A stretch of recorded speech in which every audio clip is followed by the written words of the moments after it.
everybody. Thanks for joining me again for week 3 of how to tune your recurve bow. This week we're talking about your arrows and how specifically the spine is going to affect the flight of your arrow downrange. I do want to start with one caveat, and that's that I always recommend that in traditional bows, especially the ones that we're talking about where we're generally shooting off the shelf or off a small flipper rest, I recommend you use fletching that is going to be feathers instead of vanes. The plastic on the vanes is usually going to kick off of your shelf a little bit and cause some inconsistent arrow flight. So I recommend the feathers first and foremost. Mostly we're talking about arrow spine today though, and the effect that that has on your arrow flight. So for starters, most arrow spine systems range from numbers from about 800 all the way up to 350, maybe even a little bit lower than that.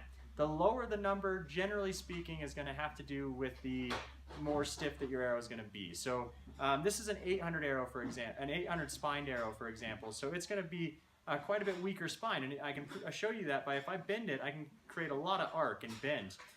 If I take a 350, which is a lower number, it's going to be a much stiffer arrow. So if I put a little bit more pressure even on this, I can't get it to bend as much. And hopefully you can see that on the video really clearly.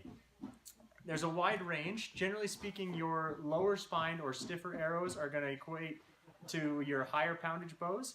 And if you're shooting a lower poundage bow, you're going to be looking for a higher spine or a weaker spine. There's a couple things we can do to change your spine. First of all, if your arrow is a little bit on the weak side and you need to stiffen it up a bit, we can always cut down the arrow a little bit. And so I'll demonstrate that. If I have a full length arrow, I get a lot of bend out of it. And now if I cut it down, I can't get quite as much bend out of it. And so that's something you can do as well. If you've got 2 or 3 extra inches on your arrow, feel free to hack a couple of those inches off. It's going to give you a great opportunity to stiffen up your arrow just a little bit. Also, if you need to weaken your spine and make your arrow a touch more flexible, we can always add some weight to the front of the arrow. So for example, most of our arrows, the Fleetwood arrows, are all going to come with 100 grain tips. You could always swap them out for some 125 grain tips, and that's going to weaken your spine a little bit. So if you've already got some arrows and they're shooting and they're just a little bit stiff, that's one thing that you can do. Add some weight. Also, if you want to switch and you need to make it a little bit stiffer, you can always make it smaller weight on the front. So change it to a 75 grain point. That's going to make it a little bit stiffer. What we're looking for when we're shooting, and you'll see this in a second in the next video clip, is what we call fishtailing. That's going to show us that we've got a pretty bad spine. And last week, as we were talking about nocking point, we were looking for that porpoising motion, where the back of the arrow is raising up and down as it flew down range.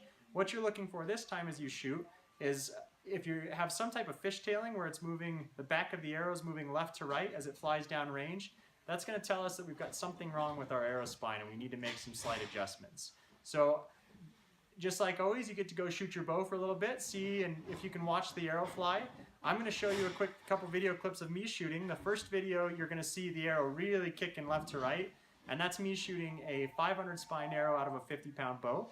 And the second video, the arrow flies a lot cleaner, and you're going to see that it's a 50-pound bow with a 350 spined arrow, and even cut down a little bit to make it a little bit stiffer.